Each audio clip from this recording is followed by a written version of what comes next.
I am going to share some thoughts this morning, again, continuing with our topic of mudita.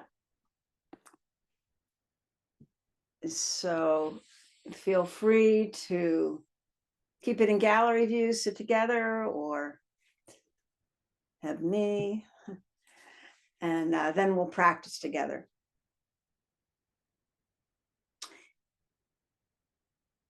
So we generally translate mudita as sympathetic joy, appreciative or empathetic joy. And I've just learned of another translation that I want to share with you, which is vicarious joy. For some reason, that really lands for me, and it conveys a feeling that I can relate to. I can feel what it is to take joy in someone else's joy vicariously, right? It feels good. It feels expansive, generous in a way. It feels light and very connecting. Mudita provides an uplift for us. And I think it lifts the other too.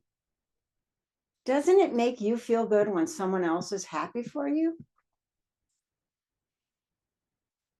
At its purest, this kind of joy is absent of envy or greed or jealousy.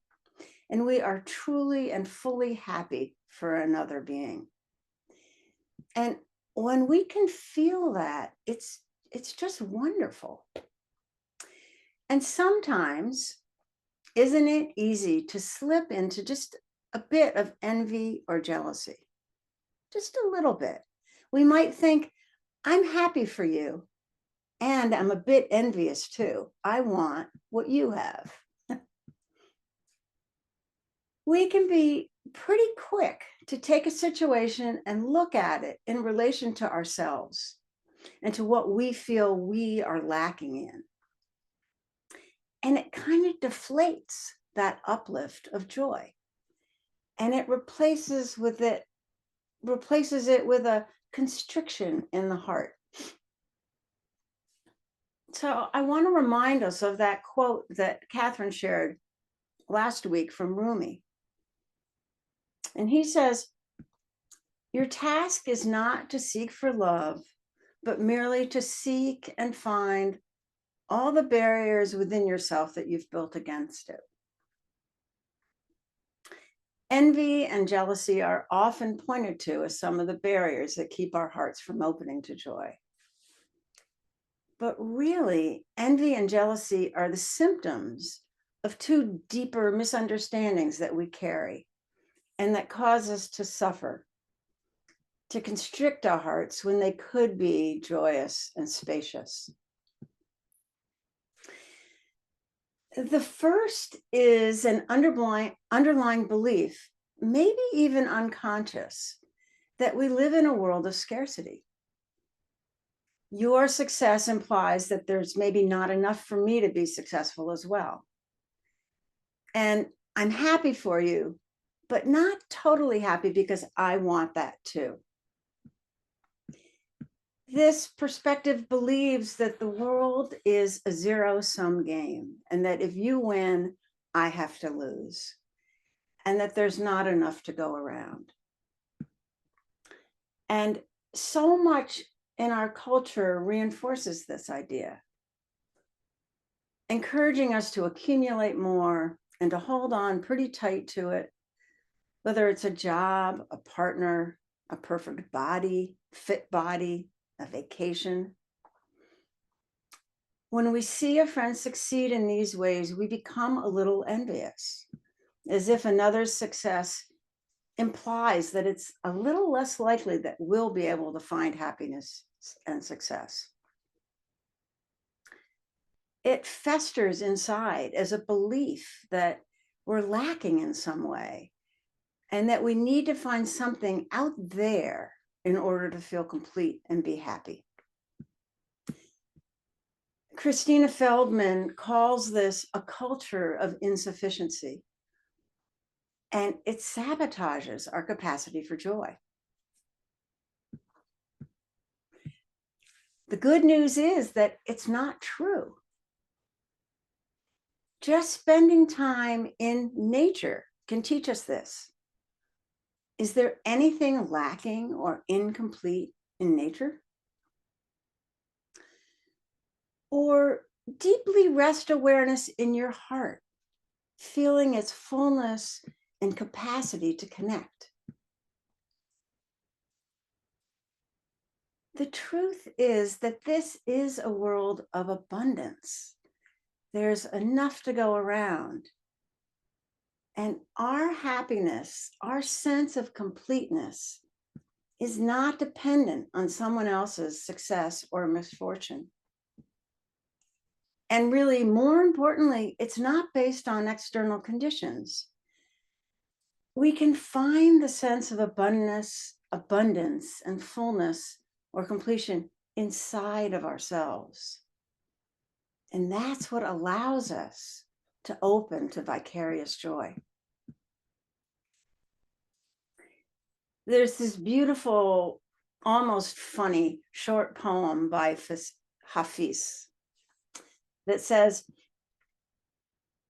even after all this time, the sun never says to the earth, you owe me.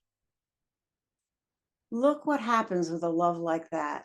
It lights the whole sky. What a great metaphor for mudita. With no holding back, mudita can light up the whole sky.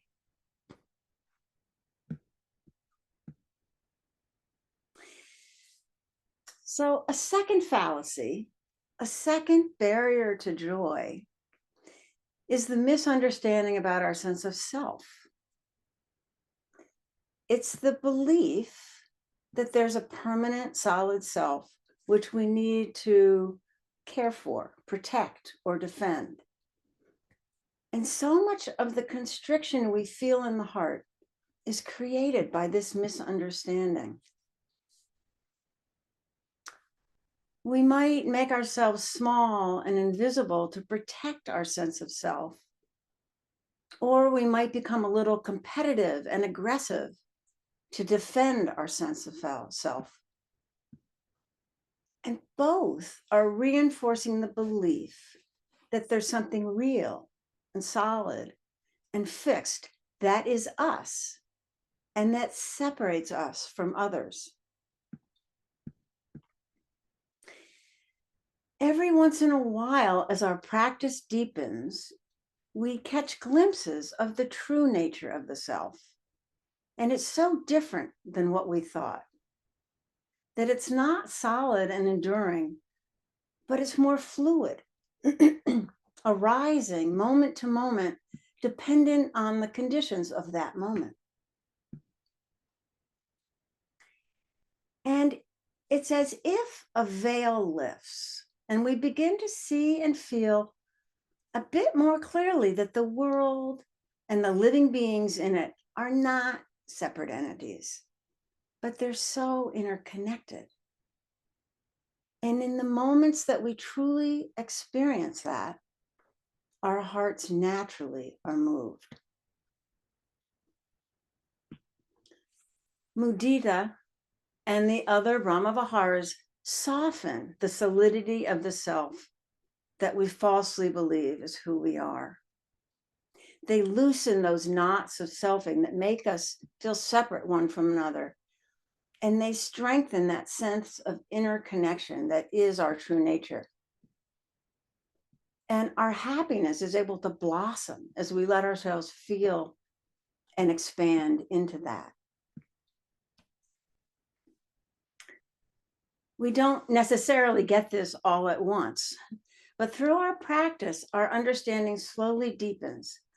And as it does, envy and jealousy may also loosen their potency over us. It's not that they immediately vanish. Of course, they've been our habitual pattern for a long time, and they still arise. But perhaps their power over us lessens. Jack Kornfield says that we have a certain loyalty to our suffering. And we have to learn to step out of that battle. Instead of letting ourselves get caught in a place where the heart is constricted and heavy, our hearts can open and expand if we're mindful. And so much comes back to that. If we're mindful, we can choose to let go of the familiar thoughts that lead us to a constricted and tight heart, because we know that they're based on false premises. And we can bravely encourage our hearts in a different direction, even if it feels unfamiliar and maybe vulnerable. The Buddha taught us that when the wholesome is present, to do what we could to keep it around. So when joy arises, invite it to stay. This is what we're learning to do. I don't have any children of my own, and I have two wonderful goddaughters whom I love dearly. And mudita arises so easily for me when I'm with them. It didn't always come quite this easily to me. Years ago, I shared a two-family home with these two girls and their parents as they were growing up. I was on one side and they were on the other. It wasn't a random pairing. Their mother was my old and dear friend since high school. So we lived together.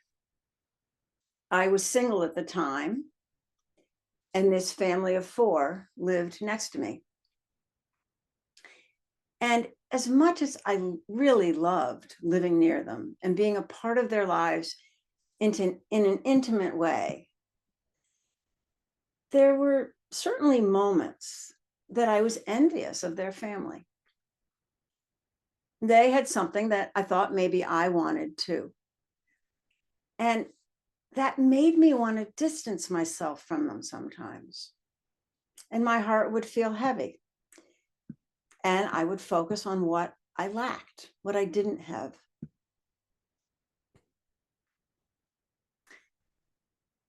I'm happy to say that I very, very rarely feel that way anymore. I have a deeper understanding of myself, and I feel much more contented in my life. So I'm more fully able to rest in the joy around me. And it becomes my own. It's vicarious joy. And my heart feels so much more expansive. Recently, both these now young women have had babies, and I am unequivocally bursting. It is so easy. They're so happy. They're such good parents. And I feel so grateful when they come to visit and I get to share in their happiness. They call me a grand godmother. And they've taught me so much about opening my heart without barriers.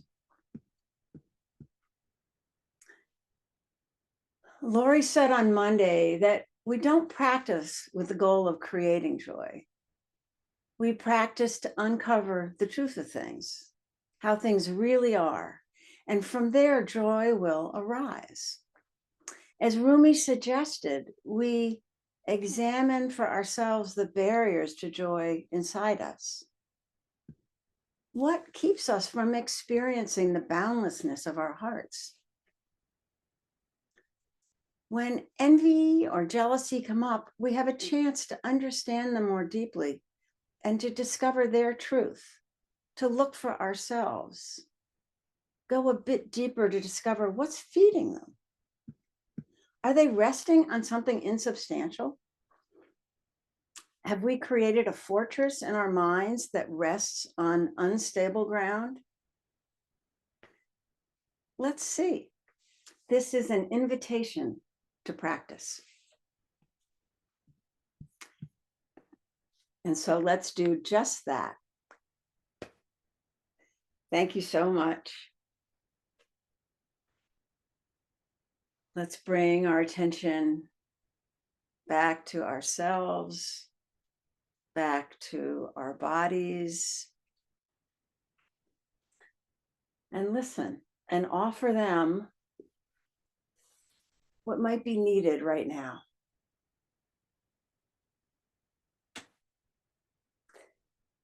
Whether it is relaxing, opening, energizing,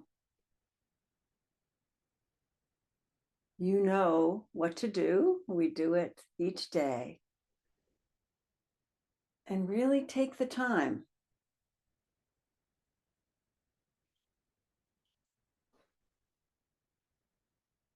to give a little bit of attention to those particular places in your body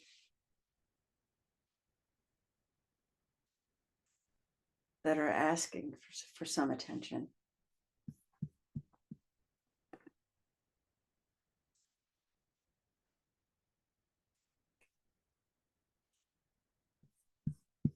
And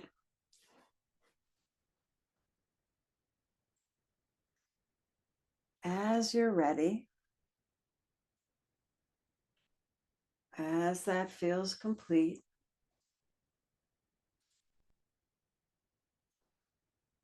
slowly, slowly bring yourself into a posture that is comfortable, alert, open, relaxed.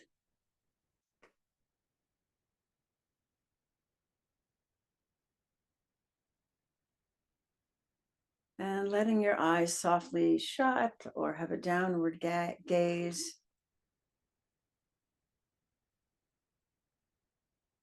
In order to avoid distraction as you bring your attention inside.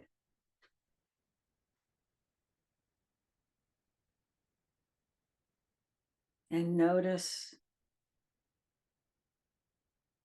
that internal atmosphere.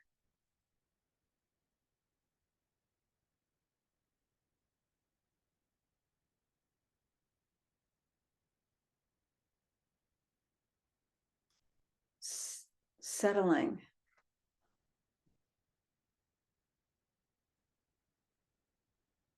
Feeling that sense of heaviness,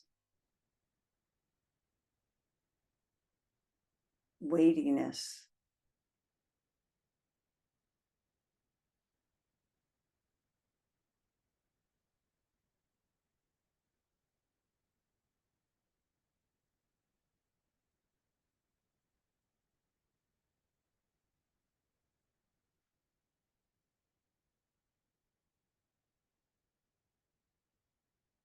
Bringing awareness particularly to the breath and to the out breath as it lets go.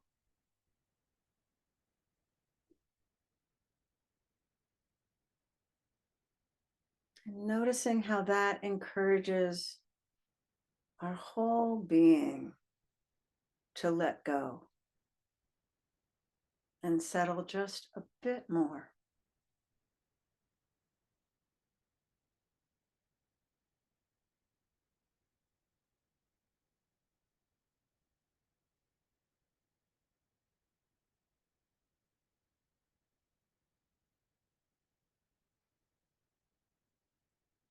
And of course, the mind, which can be jumpy and active.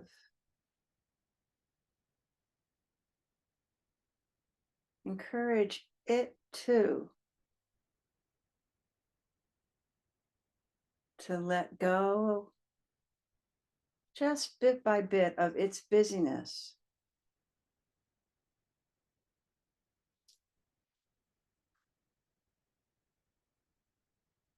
And to find some sort of interest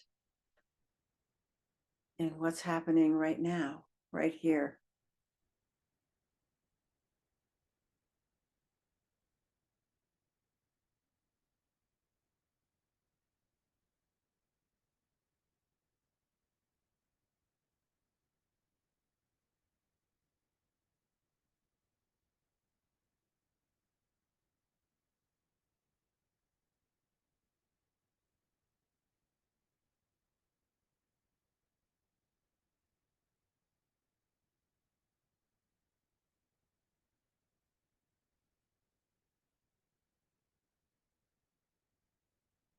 all the little details of being alive that we miss when we're busy and active and distracted. This is our opportunity to notice.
Is your heart awake and engaged in your experience, offering a sense of warmth to whatever arises?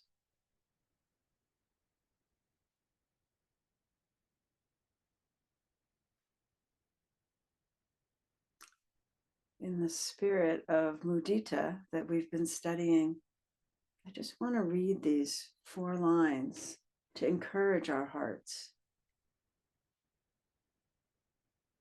How wonderful you are in your being.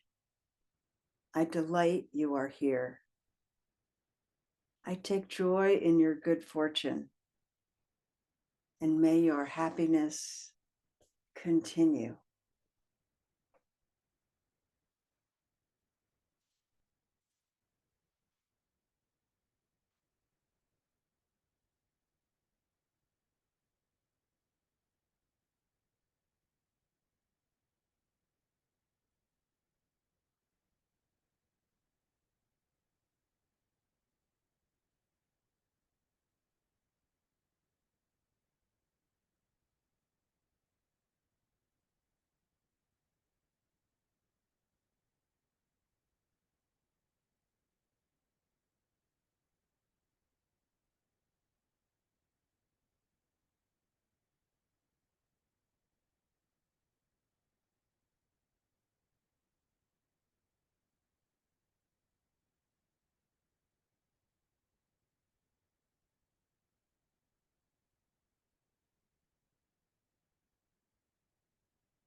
in these last moments of our practice, an invitation to set the intention to remember, to bring some of the essence of our practice into our lives, off the cushion.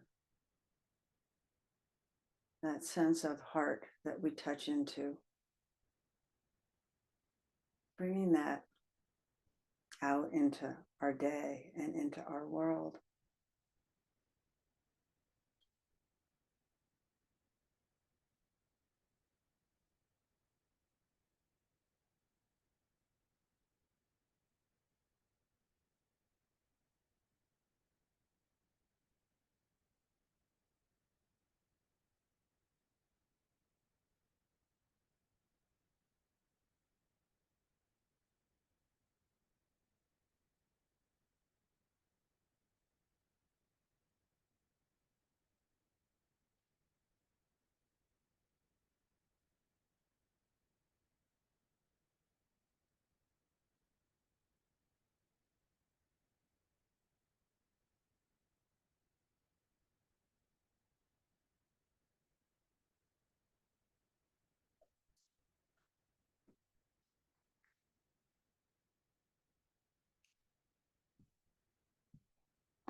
Thank you all. Let me